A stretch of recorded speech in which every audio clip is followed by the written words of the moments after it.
je vais introduire Badara.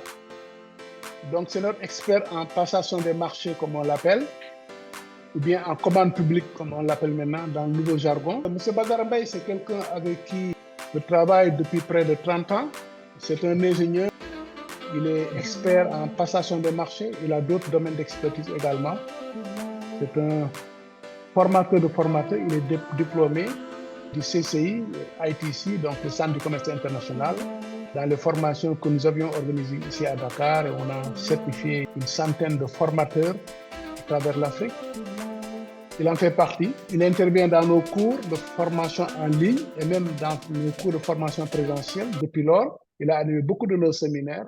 En matière de passation de marché, c'est chaque fois lui qui intervient, qui nous met à jour, qui nous indique comment on soumissionne à des appels d'offres publics, notamment comment on élabore les offres, comment répondre pour gagner des marchés. Donc, c'est ça son domaine de compétence. Alors, il y a plusieurs aspects. Il y a le fait de soumissionner, de gagner le marché, de l'exécuter, de se faire payer. Et tout le long du processus, si vous avez des problèmes avec l'État, il y a un organe de régulation au niveau du dispositif de passation des marchés auquel vous pourrez recourir et qui pourrait étudier votre cas et faire l'arbitrage. Si on ne vous donne pas un marché, si vous avez des éléments pour montrer que vous avez été pénalisé, à ce moment-là, vous faites recours, on va arrêter le marché et on va étudier votre dossier avec beaucoup de diligence. Après, ils vont prendre leur décision. Il y a des marchés qui sont cassés comme ça et qu'on a repris. Il y a d'autres pour lesquels également, vous n'avez pas gain de cause. En ce moment-là, ils vont vous expliquer pourquoi vous n'avez pas gain de cause. Donc, Badara, vous avez la parole. Soyez bienvenue. Oui, merci, Ablaye. Donc, voilà, moi, c'est Badara Mbaye. Donc, je devrais vous parler cet après-midi du nouveau code des marchés publics. Enfin, on parle de nouveau code des marchés publics parce qu'il est relativement récent. Il date du 1er janvier 2008. C'est depuis cette date que le code des marchés publics, comme on l'utilise actuellement, est mis en route. Il vient d'être modifié notamment. Avant, on parlait de l'ARMP, l'autorité de régulation des marchés publics. Et maintenant, depuis un an maintenant, on parle de l'ARCOP, c'est-à-dire l'autorité de régulation de la commande publique. Donc, en fin d'exposé, je reviendrai un peu sur la réforme par rapport à l'ARLP. Mais l'essentiel est demeuré. Hein. Donc, il y a 154 articles, une loi sur 154 articles qui régit les marchés publics. Donc, au marché public, c'est, vous en avez entendu parler, c'est un contrat écrit, onéreux, par lequel une autorité contractante engage un prestataire pour des services, des travaux ou des prestations intellectuelles. Donc, l'autorité contractante, c'est un ministère, c'est une société nationale, c'est une direction, une société d'État. Donc, au marché public, tous ceux qui reçoivent ne serait-ce qu'un franc du trésor public sont soumis à respecter le code des marchés publics. Et à partir de ce moment, comme c'est l'argent public, il y a quand même une réglementation qui doit être mise en place et qui doit donc régir l'ensemble des prestations. Il y a donc un cadre juridique qui régit un peu la passation des marchés publics. Donc, en module 1, ça c'est la revue de l'environnement institutionnel, organisationnel et réglementaire du nouveau système de passation des marchés publics. Je vous ai dit qu'il date du 1er janvier 2008. Ensuite, il y a un module 2 qui concernerait la typologie, les modes de passation des marchés publics. En module 3, les moyens d'information dont disposent les candidats pour concourir au marché public. En module 4, la préparation de la soumission. Le module 5, l'élaboration d'un dossier de soumission, la gestion des contentieux en module 6 et l'exécution des marchés publics. Module 7, module 8, les recommandations pour les bonnes et mauvaises pratiques. Et enfin, l'exploitation des termes de référence. C'est ça, cette partie qui devrait particulièrement vous concerner, vous les consultants, parce qu'on distingue différents types de marchés publics. qui sont, comme vous le devinez, les fournitures, ça peut être des véhicules, ça peut être de l'outillage, des meubles, ou bien des travaux, c'est de la voirie, c'est des routes, c'est des ouvrages d'art, des ponts, ou des travaux de canalisation, des travaux d'assainissement, des travaux d'électrification, des travaux de bâtiment, ou quand même, vous, dans ce qui nous concerne là, le plus, les prestations intellectuelles, ce qu'on appelait dans l'ancien code les services, mais c'est les prestations intellectuelles. Vraiment, on fait appel à la matière grise des personnes. Les gens viennent se missionner pour vendre un savoir. Voilà, donc marché de travaux, marché de fourniture, marché de prestations intellectuelles. Voilà les différents types de marchés publics. Donc vous, en ce qui vous concerne, ce sera particulièrement les marchés de prestations intellectuelles et c'est là où on parle de termes de référence. Donc, pour un marché de travaux, bâtiments ou voiries, on appelle généralement le cahier des charges. Vous connaissez ça. Mais maintenant, on a quand même essayé d'élaborer, d'améliorer les conditions de soumission, les conditions de compétition en distinguant les termes de référence. Donc, c'est vraiment ce qu'on attend de vous. Vous devez, par exemple, étudier le développement commercial d'une PME ou bien le traitement financier d'une PME ou bien la stratégie d'une PME, comment elle doit pénétrer son marché, qu'est-ce qu'elle doit y faire.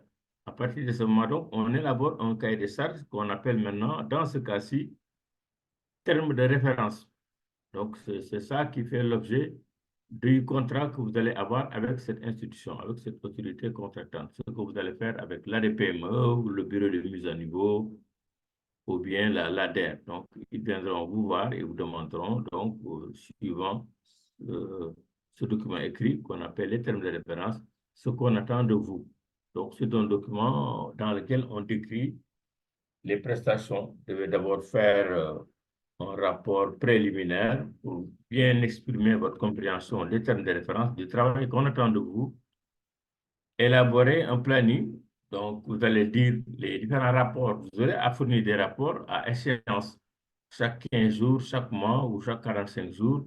Voilà les prestations qui sont attendues de vous et vous dites comment vous allez les faire, le contenu de ces rapports.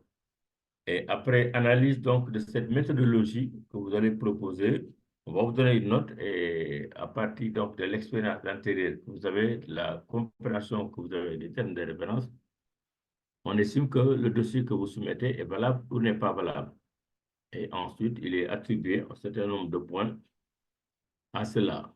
Bon, donc, c'est un peu comme cela que ça se passe avant qu'on ne regarde la partie financière. La partie financière, c'est le coût que vous proposez pour faire ce travail. Dans le marché des prestations intellectuelles, le plus important, c'est vraiment la note, donc l'offre méthodologique. Vraiment, l'offre méthodologique qui est le plus important. Donc, en général, il prend 70 points, alors que l'offre financière va compter seulement, on parle d'offre, mais on parle de proposition financière et de proposition technique. Donc, la proposition technique, la méthodologie que vous mettez en œuvre, le planning que vous proposez, l'équipe des experts que vous proposez, tout cela est évalué peut-être et avec une valeur de près de 70%. On viendra pondérer maintenant avec ce qu'on appelle la proposition financière. Donc, généralement, dans les modes d'évaluation comment dirais-je, des prestataires de services, donc des bureaux d'études, c'est une pondération de la proposition technique et de la proposition financière. La proposition technique va compter peut-être pour 70%, la proposition financière pour 30%. Donc, on fait une combinaison des deux pour ensuite faire le classement des différents soumissionnaires. Une fois qu'on aura trié, qu'on aura retenu les candidats susceptibles de faire le travail, on ouvre maintenant les offres financières et on vient pondérer l'offre financière et l'offre technique pour retenir un prestataire. Donc, c'est un peu ça. Ce qui n'existait pas avant, vraiment, c'est un peu un des effets quand même positifs du Code des marchés. On essaie de démocratiser, on a un souci de transparence, on a un souci d'équité, on a un souci d'économie, on a un souci d'efficacité. C'est tout cela qui constitue les motivations du législateur. Donc, on va gagner, on va être transparent, on va être efficace. Donc, être efficace, c'est efficient aussi, c'est pouvoir faire les travaux de qualité à un moindre coût. Donc, vous, en tant que candidat, vous avez à suivre dans les journaux, généralement, la publication des différentes autorités contractantes qui, donc, chaque année, lancent ce qu'on appelle l'avis général de passation des marchés. Il doit être publié au plus tard le 15 janvier de chaque année. Donc, chaque entité que vous voyez, ministère, direction, société nationale, il publie ce qu'on appelle l'avis général de passation des marchés. Donc, dans un journal quotidien de la diffusion. Au niveau de la chambre de commerce, au niveau des préfectures également, cet avis est affiché. Donc, quand vous voyez la Sénélec, par exemple, lancer une consultation pour des économies d'énergie ou bien l'ADER qui veut aider à promouvoir les finances des PME. Donc, il lance cet avis et vous devez vous approcher d'eux.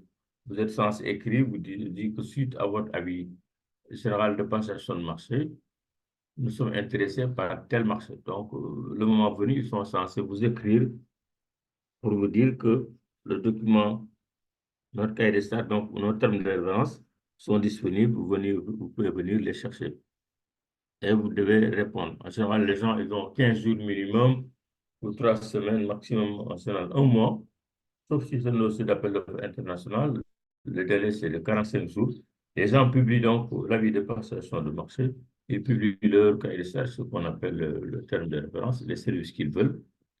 Et vous êtes censé venir répondre et surtout vous conformer à ce qu'ils vous demandent. Et c'est très important parce que si jamais vous ne répondez pas comme ils l'ont demandé, votre dossier sera classé sans suite. C'est là où il est important de bien lire ces termes de référence, de bien lire donc le cahier des charges si c'est des travaux, pour bien voir ce que le client attend de vous.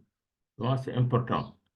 Une mesure très importante aussi, c'est la caution de soumission. Ça, c'est pour les marchés de fourniture et les marchés de travaux. Pour les marchés de prestations intellectuelles, il n'y a pas de caution à fournir. Donc, retenez bien ça. Mais pour les marchés de fourniture, les marchés de travaux, il y a une caution. En général, on dit qu'elle est évaluée entre 1 à 3% de la valeur du marché. Si vous avez un marché de 100 millions, l'autorité contractante, votre client est censé vous demander une caution de 1 ou 2 ou 3 millions. On ne va pas mettre une somme fixe pour éviter que les gens devinent un peu le budget et fassent un peu de la triche par rapport à leur offre. Donc, vous avez 100 millions de marchés. Le montant estimé pour le travail demandé, ça peut être 1 million, 2 millions, 3 millions. Parce que ça ne sert à rien de demander une caution de 10 millions pour un marché de 100 millions. Là aussi, c'est un grand préjudice pour les prestataires. Les cautions de soumission ne sont pas gratuites. Les banques les donnent en moyennant quelque chose. Ça coûte très cher et chaque trimestre, vous payez des intérêts. Donc là aussi, il a fallu arbitrer, trouver un montant qui puisse quand même protéger le donneur d'ordre, l'autorité contractante, mais aussi ne pas léser les candidats, les soumissionnaires, les PME. Voilà, donc c'est très important de respecter le cahier de charges, les thèmes de référence, de répondre suivant ce que votre client vous demande. Donc, dans votre cas, vous aurez à proposer une méthodologie, comment vous entendez vous y prendre, à laisser les consultants, les experts qui sont avec vous, à définir le temps d'intervention de chacun de ces experts et ensuite seulement vous allez mettre un coût par rapport à ces prestations. Donc, votre enveloppe de soumission doit être présenté d'une certaine façon. Là également, il est très important de le faire et surtout de respecter les délais de réponse. Parce qu'on vous dit 15 heures, il faudrait être là-bas au moins 15 minutes avant. Donc, parce qu'une fois que l'heure arrive, donc on n'est plus censé recevoir des offres. Là aussi, malheureusement, quelques collègues font souvent cette négligence. Faut vous arranger toujours pour vraiment déposer, bon, le jour même, d'accord, mais vraiment bien avant l'heure de soumission. Donc là également, ça ne sert à rien de travailler sur un dossier des mois durant et ensuite des jours longs et ensuite se voir refuser parce que vous êtes venu en retard. Donc là également, je vais vraiment faire l'effort maximum de respecter l'heure de remise des offres et surtout la présentation du dossier. Donc la caution de soumission, elle est importante les différents éléments demandés, la méthodologie, le planning d'intervention, la liste des experts, tout cela doit être clairement indiqué. Si c'est des fournitures et des travaux aussi, les gens vous demandent une certaine expertise, un certain niveau de qualification de vos personnes et un certain niveau d'outillage. Si c'est des travaux, on vous demandera des grues, on vous demandera des véhicules, un certain outillage. Donc là aussi, il faut conformer à cela, présenter au moins le minimum de ce qui est dans le cahier des charges. Bon, cela dit, donc, vous êtes censé venir assister à l'ouverture des plis, savoir qui est soumissionné, qui n'a pas soumissionné. Et les gens ouvrent les plis en séance publique, les séances sont publiques, on annonce le prix. Ensuite, il y a ce qu'on appelle l'analyse technique des offres. Donc, la commission des marchés va se retirer et faire l'évaluation des offres. Les offres qui sont soumises, donc des différents candidats, on regarde si les gens ont répondu à tout ce qu'on leur a demandé. Et ensuite, un rapport d'analyse des offres est remis à l'autorité contractante, le marché. Comment dire, il est accepté, votre offre est acceptée, les candidats sont classés. On a un premier, un deuxième, un troisième. Parce qu'au moment d'attribuer les marchés, peut-être le candidat proposé numéro un peut être rejeté pour une raison ou pour une autre. Et dans ce cas, si l'analyse a été faite au moins pour les trois premières offres, euh, donc ça devient plus facile de tout de suite attribuer au deuxième ou même au troisième. Et c'est comme ça que ça se passe généralement. Et une fois que le marché est attribué, il y a un communiqué qui est fait pour dire que tel marché a été attribué à tel prestataire. Et les gens, ils ont 15 jours pour contester. Hein. Une fois que c'est publié, vous devez écrire quand même pour dire donc, ce qu'on appelle une attribution provisoire. C'est une attribution provisoire qui est faite par l'autorité contractante. Voilà, donc tel marché a été attribué à tel soumissionnaire. Et voilà, donc une, une plage est ouverte pour recevoir les contestations. Bon, si vous estimez que vous avez été lésé, vous êtes en mesure d'écrire à l'autorité contractante, donc à celui qui a demandé les travaux, les prestations. J'aurais aimé expliquer pourquoi mon offre n'a pas été retenue. Donc, si monsieur l'autorité contractante est censé répondre en vous disant, pour telle ou telle raison, votre offre n'a pas été retenue, sans vous dire pourquoi c'est tel qui a été retenu que tel autre. Bon, si maintenant vous n'êtes pas satisfait, vous pouvez saisir donc l'ARMP à l'époque, avec son CRD, le comité de règlement des différends, le fameux CRD, comité de règlement des différends. Vous avez un délai de 3 ou 4 jours pour écrire et dire que tel marché a attribué à tel, que vous estimez que vous avez été lésé. Donc, ils vous demandent de fournir un certain nombre de dossiers, vous le donnez, ils vont se réunir et statuer. Donc, l'autorité contractante peut être contestée. Vous mettez, et le CRD, donc le comité de règlement des différends, va analyser votre contestation et vous dire, ça, on suspend le marché, on l'annule ou on confirme l'autorité contractante. Voilà. C'est un peu comme ça que ça se passe. Mais tout cela, c'est suivant des modalités quand même qui sont clairement définies dans le code des marchés publics qui fait 150 articles. Et je vous conseille de bien le lire et de bien savoir un peu comment ça se passe. Donc voilà en gros comment les marchés publics sont traités.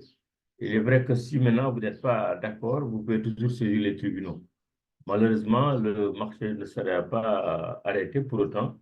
Les choses vont se faire et puis c'est le tribunal qui va avoir son dernier mot. Mais généralement, bon, jusqu'à présent, il y a eu très peu, ou peut-être jamais, de cas où quand même le tribunal a eu raison sur la RMP ou l'ARCOP maintenant, parce que quand même, c'est en place, ils ont des magistrats comme conseillers juridiques, donc qui gèrent tout ça, qui connaissent très bien les procédures et qui veillent au respect de cela. Donc, vraiment, le code des marchés vient pour quand même donner un souffle nouveau à la passation des marchés publics. Donc, j'ai dit, le législateur a un souci de transparence, a un souci d'économie, a un souci d'efficacité, d'efficience. Maintenant, tout cela, depuis maintenant un an, l'ARMP, donc l'autorité de régulation des marchés publics, est remplacé par l'ARCOP. On en parlera donc dans son prochain moment. L'ARCOP, c'est l'autorité de régulation de la commande publique. Donc, en plus des marchés publics, l'ARCOP va englober le partenariat public-privé. Bon, j'en parlerai. Je pense que voilà à peu près comment ça se passe. À la suite du professeur Ablaye, je veux dire quand même que la commande publique, en 2008, on était à 700 milliards, mais maintenant, on a franchi largement 2000 milliards. 2000 milliards de marché l'année, c'est quand même important. Donc, l'État reste, comme on l'a dit, le premier client. Il est tout à fait recommandé de bien vouloir travailler avec l'État quand même. Voilà, de marché est beaucoup plus important. Donc, si vraiment vous voulez développer votre structure, je vous ai fortement recommandé de vous approcher des marchés publics. Il y a peut-être des retards de paiement, mais quand même là également, des efforts importants ont été faits par l'État depuis un certain nombre de temps. Donc, pour vous développer, il faut quand même essayer de travailler, de commencer à travailler avec l'État ou ses démembrements. Ce sont les communes, ce sont les ministères, ce sont les sociétés nationales. Voilà un premier exposé sur la première partie. Voilà, il y a ce qu'on appelle la commission des marchés et la commission de passation des marchés. Pour y revenir, la commission de passation des marchés, la fameuse CPM là, qui prépare les dossiers d'appel d'offres. Voilà ce que nous voulons et comment il faut le faire. Maintenant, il y a ensuite au niveau de l'autorité contractante, de celui de votre client, ce qu'on appelle la commission des marchés. C'est eux qui sont censés recevoir les prestations que vous êtes en train de faire, que vous devez faire, les fournitures, ils réceptionnent, ils font un PV de réception. Donc, commission des marchés, commission de passation des marchés. Voilà, tout ça aussi, ça n'existait pas avant, mais maintenant, ça existe et il faut le respecter. Ça peut vous éclairer. Voilà, vraiment, je vous Très bien. convie de lire vivement le Code des marchés publics. Il y a 150 articles, mais c'est lu très rapidement, c'est une centaine de pages.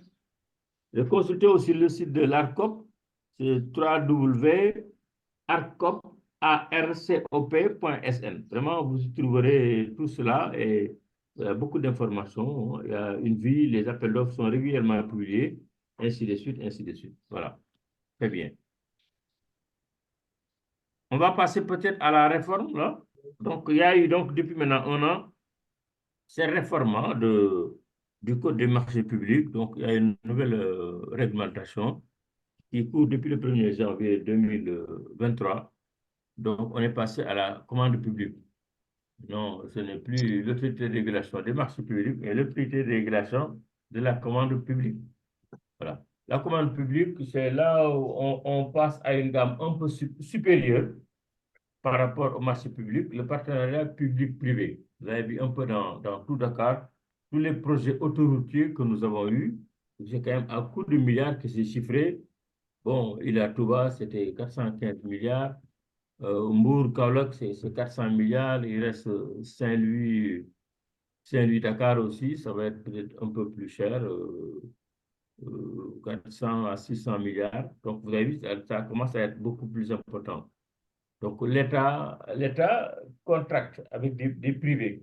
Donc, c'est une nouvelle réglementation qui est en place. On fait appel à des partenaires privés parce que c'est l'État. Donc, toutes les infrastructures en général relèvent de l'autorité de l'État. À partir de ce moment, donc, il y a des banques qui entrent en jeu, des bailleurs de fonds d'État à État. En tout cas, c'est tout à fait une autre démarche. Ce n'est plus des petits entrepreneurs ou des entreprises privées, mais c'est quand même à une dimension un peu plus élevée, avec des montants beaucoup plus élevés, donc beaucoup plus risqués.